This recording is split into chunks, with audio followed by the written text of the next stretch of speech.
പഠിച്ചിട്ടുള്ള ഒരു സ്റ്റുഡൻറ്റും കൂടി ആയിരുന്നു. ഞാനിപ്പോൾ +2 കഴിഞ്ഞ് നിൽക്കുവാണ്. ഞാൻ ഓപ്പൺ യൂണിവേഴ്സിറ്റിയിൽ +2 ചെയ്തുകൊണ്ടിരിക്കുമായിരുന്നു. അതിൻ്റെ ഇടക്കായിരുന്നു കുറച്ച് സംഭവങ്ങളൊക്കെ വീട്ടിൽ നടന്നിട്ടുണ്ടായിരുന്നു. അങ്ങനെയാണ് ഞാൻ ഓട്ടോറിക്ഷ ഓടിക്കാൻ വേണ്ടി ഒരു ഇങ്ങനത്തെ അവസ്ഥയിലോട്ട് വന്നത്. അപ്പോൾ കുറച്ച് കഷ്ടപ്പാടൊക്കെ ഉണ്ടായിരുന്നു. ഓട്ടോ ഓടിക്കണം, ഓട്ടോറിക്ഷ ഡ്രൈവർ ആവണം എന്നൊന്നും എനിക്ക് ഉണ്ടായിരുന്നിട്ടില്ല. എനിക്ക് പഠിച്ച് ഞാൻ നേഴ്സിംഗ് എടുക്കാൻ വേണ്ടിയുള്ള പ്ലാനിങ് ആയിരുന്നു. ഓപ്പൺ യൂണിവേഴ്സിറ്റിയുടെ ഒപ്പം തന്നെ ഞാൻ ജർമ്മൻ ലാംഗ്വേജ് B1 വരെ പാസ്സായതായിരുന്നു. പിന്നെ ഫീസ് അടയ്ക്കാൻ കുറച്ച് ബുദ്ധിമുട്ടുള്ളതുകൊണ്ട് അതും ഡ്രോപ്പ് ചെയ്തു. പിന്നെ ഫാഷൻ ഡിസൈനിങ് പഠിച്ചു, അതും പകുതിക്ക് വെച്ച് നിർത്തേണ്ടി വന്നിട്ടുണ്ടായിരുന്നു. ഇപ്പോൾ ഞാൻ കേരള സഫാരിയുടെ ബ്രാൻഡ് അംബാസിഡറാണ്. അതിൻ്റെ ഒപ്പം തന്നെ എന്നെ പഠിപ്പിക്കാൻ പറഞ്ഞു. അപ്പോൾ അവരുടെ കയ്യിൽ കുറെ പരസ്യങ്ങളുണ്ട്. അതേപോലെ തന്നെ എനിക്ക് ഇത് കഴിഞ്ഞ് ഹെവി എടുക്കാൻ തന്നെയാണ് പ്ലാൻ. അപ്പോൾ അതിനും അവർ സപ്പോർട്ട് ചെയ്യും. ഞാൻ ശിവൻകുട്ടി സാറിനെ ഡയറക്റ്റായിട്ട് തിരുവനന്തപുരത്ത് വെച്ച് കാണാൻ പോയിട്ടുണ്ടായിരുന്നു. അതേപോലെ തന്നെ പിണറായി വിജയൻ സാറിനെയും രാജീവ് സാറിനെയും പിന്നെ അതേപോലെ തന്നെ ഗണേഷ് കുമാർ സാറിനെയൊക്കെ നേരിൽ കാണാൻ ഒരു അവസരം കിട്ടിയിട്ടുണ്ടായിരുന്നു. അപ്പോൾ എല്ലാവരോടും എനിക്ക് പറയാനുള്ളത് എന്താണെന്ന് വെച്ച് കഴിഞ്ഞാൽ ചെറിയൊരു മോട്ടിവേഷൻ പോലെയാണ്. എനിക്ക് ഏജിൽ ഇന്നവരെ ആരും ഓട്ടോ ഓടിച്ച് ഞാൻ കണ്ടിട്ടുണ്ടായിരുന്നില്ല. അപ്പോൾ ഓട്ടോ ഓടിക്കാൻ പോകുമ്പോൾ തന്നെ എൻ്റെ ഏജ് കണ്ടിട്ട് എല്ലാവരും ചോദിക്കും, നിങ്ങൾക്ക് ലൈസൻസ് ഉണ്ടോ, എനിക്ക് 18 ആയോ എന്നൊക്കെ ചോദിച്ചിട്ടുണ്ടായിരുന്നു. ബട്ട് എന്താ പറയാന്ന് എനിക്കറിയില്ല.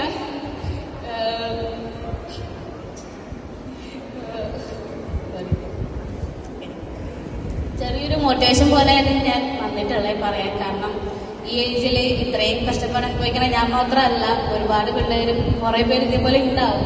അപ്പോൾ നമ്മൾ ഒരിക്കലും തളരാതെ നമ്മുടെ മനക്കരുത്ത് വെച്ച് നമ്മൾ ഏത് സിറ്റുവേഷനിലും തളർന്നു പോകുക എന്നതാണ് എനിക്ക് മെയിനായിട്ട് പറയാനുള്ളത്.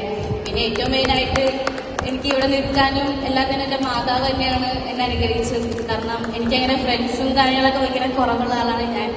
അപ്പോൾ മാതാവിൻ്റെ അടുത്താണ് ഞാൻ എന്തുണ്ടെങ്കിലും ഒന്ന് പറയാം, മാതാവ് ഇന്നെ പോലെ കാര്യങ്ങളൊക്കെ ഉണ്ട് എന്തൊക്കെയാന്ന് പറയുമ്പോഴേക്കും മാതാവ് എനിക്ക് അടുത്തടുത്തായിട്ട് എന്തെങ്കിലുമൊക്കെ ചെയ്തു തരുമായിരുന്നു.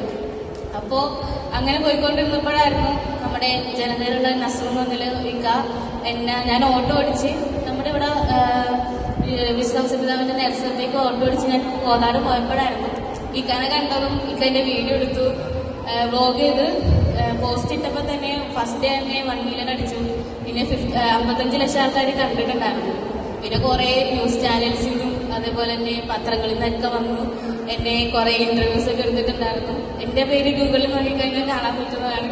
മഞ്ഞുമകൻ ജസ്റ്റ് സെർച്ച് ചെയ്താൽ മതി. അങ്ങനത്തെ അവസരത്തിൽ എനിക്ക് എത്തിക്കാൻ പറ്റി.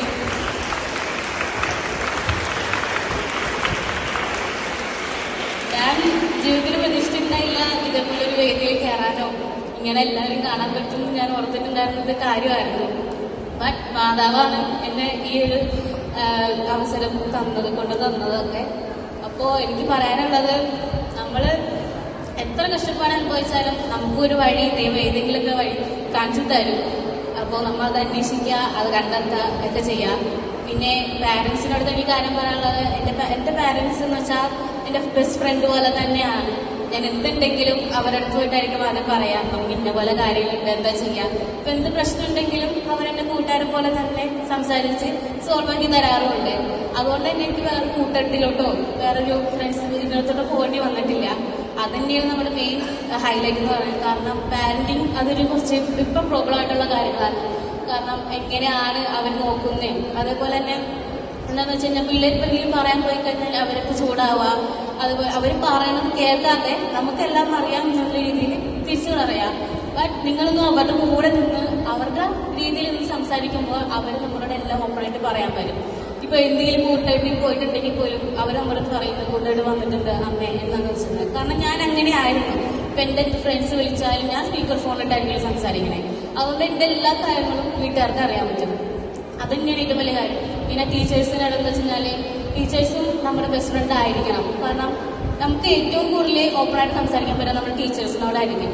എന്താണെന്ന് വെച്ച് കഴിഞ്ഞാൽ അവരത്രയും ഇപ്പോൾ നമ്മളൊരു കുറ്റം ചെയ്ത് കഴിഞ്ഞാൽ മിസ്സിൻ്റെ അടുത്ത് പോയി പറയാം, മിസ് ഞാൻ ഇങ്ങനത്തെ ഒരു അബദ്ധം ചെയ്തു പോയി, എന്താ ചെയ്യാന്ന് പറഞ്ഞാൽ അവരൊരിക്കലും നിങ്ങളെ ശാസിക്കുകയോ നിങ്ങളെ വഴിക്കുറയോ തല്ലുകയോ ചെയ്യില്ല. കാരണം അവർ നമ്മുടെ അടുത്ത് ഒന്ന് പറഞ്ഞല്ലോ, ആ ഒരു രീതിയിലായതുകൊണ്ട് അവർ നമ്മളെ സപ്പോർട്ട് ചെയ്യുകയും ചെയ്യുമോ. നമുക്ക് എന്ത് കാര്യങ്ങളും നമ്മുടെ ടീച്ചേഴ്സിന് പറയാൻ വേണ്ടി നമ്മളെ ബാധ്യസ്ഥരാണ്. നമ്മൾ അങ്ങനത്തെ രീതിയിലാവണം. അപ്പൊ എന്താന്ന് വെച്ച് കഴിഞ്ഞാല് നമ്മളെ തന്നെ സേഫ്റ്റി ആക്കുക. ഇപ്പൊ പെൺകുട്ടികളാണെങ്കിലും അതെ, എന്തെങ്കിലുമൊക്കെ സിറ്റുവേഷൻ ഉണ്ടെങ്കിൽ പാരന്റ്സിന് പറയാൻ ബുദ്ധിമുട്ടുണ്ടെങ്കിൽ ടീച്ചേഴ്സിന് പറയാം. കാരണം അവരത്രയും നമ്മളെ സപ്പോർട്ട് ചെയ്യുകയും ചെയ്യും. കാരണം എനിക്ക് അനുഭവമുള്ളതാണ്. എന്റെ മിസ്സുമാരാണെങ്കിലും എന്നെ അങ്ങനെ തന്നെയായിരുന്നു. ഞാനെല്ലാം എല്ലാവരോടും പറയും ഓപ്പൺ ആണ്. കാരണം എനിക്ക് അങ്ങനെ ഒരു ബാഡായിട്ട് വന്നിട്ടില്ല. എന്റെ പാരന്റിങ് എന്നെ അങ്ങനെ ആയിരുന്നു. പിന്നെ എന്താ പറയാ, എല്ലാവരോടും നമ്മളിപ്പോൾ എത്ര കഷ്ടപ്പെട്ടാലും നമുക്ക് അതിനൊരു വഴി ചെയ്യാൻ കണ്ടെത്തും. എനിക്ക് അങ്ങനെ ആയിരുന്നു. കാരണം എൻ്റെ അമ്മക്ക് ന്യൂമോണിയ പോലെ വന്ന് ഹൈ സ്റ്റേജ് ആയിരുന്നു. അമൃതയിൽ ഒരു ആഴ്ചത്തോളം അഡ്മിറ്റഡ് ആയിരുന്നു. മമ്മിയായിരുന്നു ഞങ്ങൾക്ക് ബിസിനസ്സൊക്കെ നോക്കി നടത്തിക്കൊണ്ടിരുന്നത്. പപ്പക്കാണെങ്കിൽ അതേപോലെ തന്നെ ആക്സിഡന്റ് ആയി. അറ്റ് ടൈം ആക്സിഡന്റ് ആയി. പപ്പയും ഒരു 2-3 വർഷത്തോളം കിടപ്പായിരുന്നു. ചേട്ടനാണെങ്കിൽ BCA വിത്ത് ബാംഗ്ലൂർ പഠിച്ചുകൊണ്ടിരിക്കുമായിരുന്നു. അപ്പോൾ ചേട്ടനത് ഡ്രോപ്പ് ചെയ്ത് നാട്ടിലോട്ട് വന്ന് ഇവിടെ BBA ഓൺലൈനായിട്ട് പഠിച്ചുകൊണ്ടിരിക്കുകയാണ്. അപ്പോൾ അതിൻ്റെ കൂടെ തന്നെ ബിസിനസ് നോക്കുവാണ്. അപ്പോൾ ഞാൻ ഓർത്ത് ഓട്ടോ വെറുതെ വീട്ടിലിരിക്കണോണ്ട് ചുമ്മാ ഓടിച്ച് നോക്കാം, എങ്ങനെയായിരിക്കും നോക്കാന്ന് ഓർത്ത് ഓട്ടോ എടുത്ത് പോയി. അന്നത്തെ ദിവസം ഒരു 3 മണിക്കൂർ 4 മണിക്കൂർ ഓടിയുള്ളൂ. ബട്ട് 600 കൈ കിട്ടിയപ്പോഴേക്കും എനിക്ക് ഇൻട്രസ്റ്റിങ് കൂടി. കാരണം ചുമ്മാ ഓടിക്കാനായിരിക്കും നല്ല കാര്യമാണല്ലോ എന്ന് ഓർത്തിട്ട് പിന്നെ ഡെയിലി പോകാൻ തുടങ്ങിയപ്പോഴേക്കും വീട്ടിലുള്ള അത്യാവശ്യ സാധനങ്ങൾ എൻ്റെ മക ഈ 18ാം വയസ്സിൽ എനിക്ക് കൊടുക്കാൻ പറ്റുന്നതാണ് എനിക്ക് ഏറ്റവും വലിയ അഭിമാനമായിട്ട് തോന്നുന്നത്.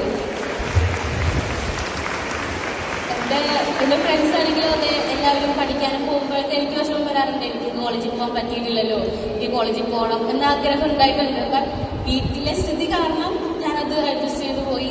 പിന്നെ എനിക്ക് വേറൊരു ഫ്യൂച്ചർ വരുന്നുണ്ടെന്ന് എനിക്ക് മനസ്സിലായപ്പോഴേക്കും ഞാനത് ഓക്കെ ആക്കി, ഞാനത് അക്സെപ്റ്റ് ചെയ്തു. പിന്നെ ഞാൻ ഇങ്ങനെ ആയി. ഇപ്പോൾ കുറേ പേര് നാട്ടുകാർ മൊത്തം കേരളത്തിൽ എല്ലാവർക്കും എന്നെ ഇപ്പം അറിയാം. അപ്പൊ ഞാൻ എവിടെ ഓട്ടം പോയാലും ആരെങ്കിലൊക്കെ എന്നെ പിടിച്ച് നിർത്തി സംസാരിച്ചിട്ടേ വിടുകയുള്ളൂ.